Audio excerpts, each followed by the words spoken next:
कोपरगाव तालुक्यातील मुर्शदपूर येथील अर्जुन भाऊसाहेब गुरळे यांना तोतया पत्रकाराकडून त्रास दिल्याची धक्कादायक घटना उघडकीस आली आहे। स्वतःला पत्रकार असल्याचा भासवून बातमी न लावण्यासाठी 50,000 रुपयाची मागणी करण्यात आली असून पैसे न दिल्यामुळे शिवीगाळ व जीवे मारण्याची धमकी देण्यात आल्याची तक्रार कोपरगाव तालुका पोलीस ठाण्यात दिनांक 2 सप्टेंबर रोजी दाखल करण्यात आली आहे। मिळालेल्या माहितीनुसार फिर्यादी अर्जुन गुरळे हे कुंभारी येथील राघवेश्वर देवस्थानात दर्शनासाठी जात असताना कुंभारी पुलाजवळ आरोपी नामे नवनाथ पांडुरंग वाघ यांनी त्यांना अडवले। यावेळी वाघ यांनी स्वतःला पत्रकार असल्याचं सांगत बातमी लावायची नसेल तर 50,000 रुपये द्यावे लागतील अशी मागणी केली। फिर्यादी गुरळे यांनी तुम्ही कोणत्या चॅनलचे पत्रकार आहात असा सवाल केल्यावर वाघ संतापून शिवीगाळ करू लागले व त्यांना जीवे मारण्याची धमकी दिली। या प्रकाराने त्रस्त झालेल्या अर्जुन गुरळे यांनी कोपरगाव तालुका पोलीस ठाण्यात धाव घेत वाघ यांच्या विरोधात फिर्याद दाखल केली। या तक्रारीवरून पोलिसांनी पैशाची मागणी, शिवीगाळ व दमबाजी संबंधित गुन्हा नोंदवून पुढील तपास सुरू केला आहे। दरम्यान कोपरगाव तालुका परिसरात बोगस पत्रकारांचा सुळसुळाट झाल्याची माहिती मिळते आहे।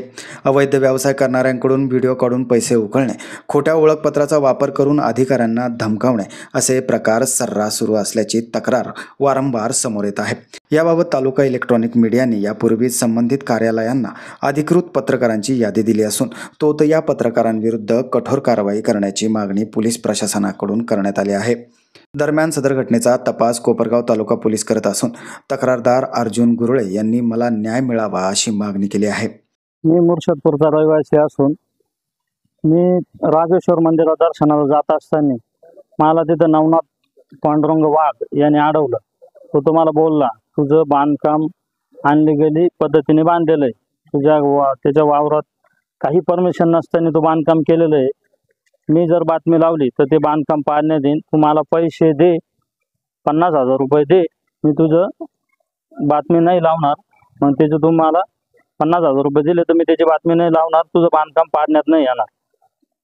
तू वारंवार तुला सांगून बी तू फोन उचलत नाही, मी तुला भेटायला आलो तू भेटत नाही। जर मी बातमी लावली तुझं बांधकाम पाडण्यात येईल, तो मला वारंवार त्रास देतोय। मी राघवेश्वर मंदिरात दर्शनाला जात असताना त्याने मला अडवलं। तो मला बोलला, मी पत्रकार आहे, मला तू पैसे दे, नाही तर मी तुझं अनधिकृत बांधकाम पाडेन। तर माझं बांधकाम अनधिकृत नाही आहे तर मी कशाला त्याला घाबरून कशासाठी त्याला पैसे देऊ। मी त्याला विचारलं, तुला 50,000 कशाचे द्यायचे? तर 50,000 रुपये तुला द्यायचे तर माझी एवढी परिस्थिती नाही, मी तुला देऊ शकत नाही। पण तो मला बोलला का जर तू 50,000 नाही दिले तर तुझं अनधिकृत बांधकाम मी पाडील। मग तो मला बोलला, मी त्याला पत्रकार हे शब्द विचारल्यावर तो मला बोलला का माझ्याकडे कट्ट्यावाले माणसं आहे, मी UP कट्टे मागवलेले, मी तुला मारून टाकेन, माझी पैशाची जर पूर्तता नाही केली तर ही बातमी लावून तुझं बांधकाम पाडून टाकेन। त्याच्यामुळे मी घाबरलो और ग्रामीण पोलीस स्टेशनला येऊन त्याच्या विरोधात फिर्याद दिली। आता मला योग्य ते न्याय मिळावा ही माझी सरकारकडे विनंती आहे। माझं गाव चॅनलसाठी स्वप्नील कोपरे, कोपरगाव।